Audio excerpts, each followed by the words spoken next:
Sabarimala സ്വർണ്ണക്കൊള്ളയിൽ crime branch കേസെടുത്തു. ഉണ്ണികൃഷ്ണൻ പോറ്റിയെ ഒന്നാം പ്രതിയാക്കിയാണ് case. Devaswom ജീവനക്കാരും കേസിൽ പ്രതികളാണ്. കൂടുതൽ വിവരങ്ങളുമായി അനു വി എസ് ആണ് ചേരുന്നത്. അനു, ഉണ്ണികൃഷ്ണൻ പോറ്റിയെയും പ്രതി ചേർത്തു, കേസെടുത്തു. നിരവധി പ്രതികളുമുണ്ട്, 10ഓളം പ്രതികളുണ്ട്. ഇതിൽ ഉണ്ണികൃഷ്ണൻ പോറ്റി എത്രാം സ്ഥാനത്താണ്? മറ്റു പ്രതികൾ ആരൊക്കെയാണ്?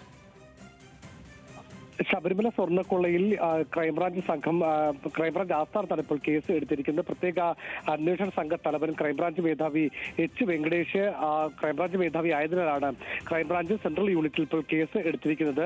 ഉണ്ണികൃഷ്ണൻ പോറ്റിയാണ് കേസിലെ ഒന്നാം പ്രതി. ഇത് കൂടാതെ 9 ദേവസ്വം ജീവനക്കാരെയും പ്രതികളുണ്ട്. അതായത് 10 പേരെ പ്രതിയാക്കിയാണ് ഇപ്പോൾ ഈ crime branch central unit case register ചെയ്തിരിക്കുന്നത്. ഗൂഢാലോചന, മോഷണം ഉൾപ്പെടെയുള്ള, വിശ്വാസവഞ്ചന ഉൾപ്പെടെയുള്ള വകുപ്പുകൾ ചുമത്തും. ഇത് കൂടാതെ അഴിമതി നിരോധന നിയമപ്രകാരവും കേസെടുക്കും എന്നുള്ളതാണ് അല്ലെങ്കിൽ ആ വകുപ്പ് കൂടി ആഡ് ചെയ്യുമെന്നാണ് അറിയിച്ചിരിക്കുന്നത്.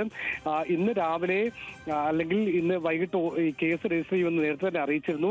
സാധാരണ പമ്പ സ്റ്റേഷനിലാണ് കേസ് രജിസ്റ്റർ ചെയ്യേണ്ടിയിരുന്നത്. കാരണം ഈ പറയുന്ന പ്രശ്നം നടന്നത് ശബരിമല ക്ഷേത്രം ഇരിക്കുന്നത് പമ്പ സ്റ്റേഷൻ പരിധിയിലാണ്. അവിടെ കേസെടുക്കുമെന്ന് പറഞ്ഞിരുന്നെങ്കിലും പിന്നീട് അത് ക്രൈംബ്രാഞ്ച് ആസ്ഥാനത്തേക്ക് മാറ്റുകയായിരുന്നു. ഏതായാലും വൈകിട്ടോടുകൂടി കേസ് രജിസ്റ്റർ ചെയ്തു. ഉണ്ണികൃഷ്ണൻ പോറ്റിയാണ് കേസിലെ ഒന്നാം പ്രതി. ശരിയാണ്.